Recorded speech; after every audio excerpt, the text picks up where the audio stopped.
Μάνος Αντώναρος.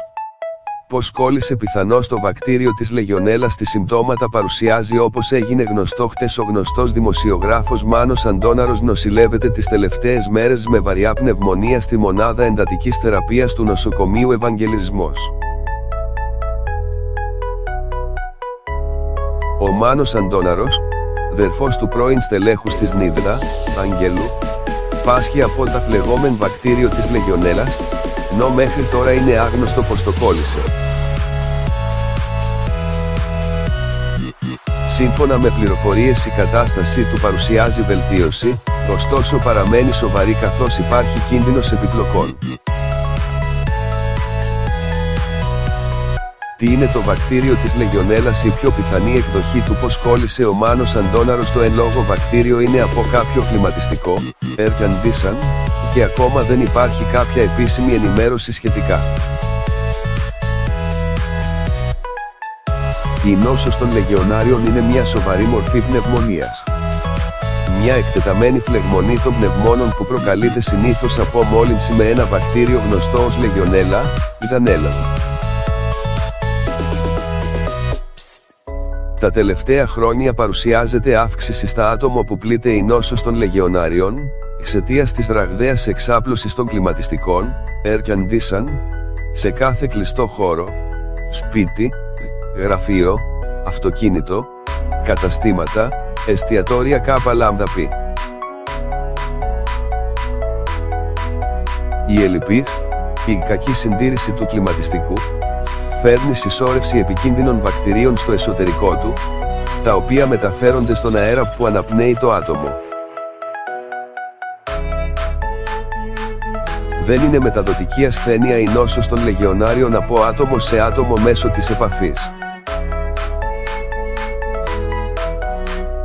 Ανταυτού, οι περισσότεροι άνθρωποι κολλούν την νόσο από την εισπνοή των βακτηρίων.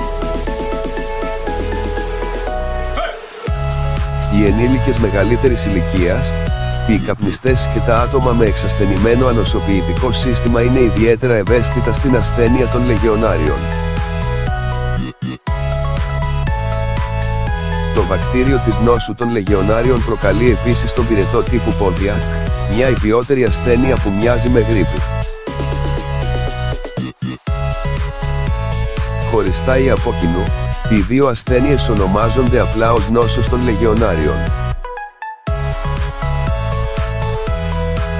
Ο πυρετός Πόντιακ συνήθως φεύγει από μόνος του, αλλά αν αφαιθεί χωρίς καμία ιατρική θεραπεία, η νόσος των Λεγεωνάριων μπορεί να αποβεί θανατηφόρα. Παρά το γεγονός ότι η έγκαιρη θεραπεία με αντιβιωτικά συνήθως θεραπεύει την νόσο, μερικοί άνθρωποι συνεχίζουν να αντιμετωπίζουν προβλήματα μετά τη θεραπεία. Συμπτώματα. Η νόσος των Λεγεωνάριων αναπτύσσεται συνήθως 2 έως 10 ημέρες μετά την έκθεση του ατόμου στο βακτήριο της Λεγεωνέλας. Τις περισσότερες φορές ξεκινάει με τα ακόλουθα συμπτώματα: πονοκέφαλος, μυϊκός πόνος, ρίγη, πυρετός που μπορεί να φτάσει τους 40 μοίρες και παραπάνω μέχρι τη δεύτερη ή την τρίτη μέρα.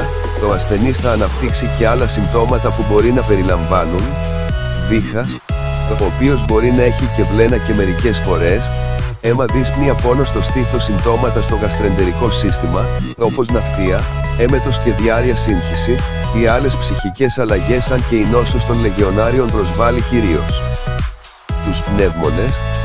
Μπορεί να προκαλέσει περιστασιακά μολύνσεις σε πληγές και σε άλλα μέρη του σώματος, συμπεριλαμβανομένης της καρδιάς.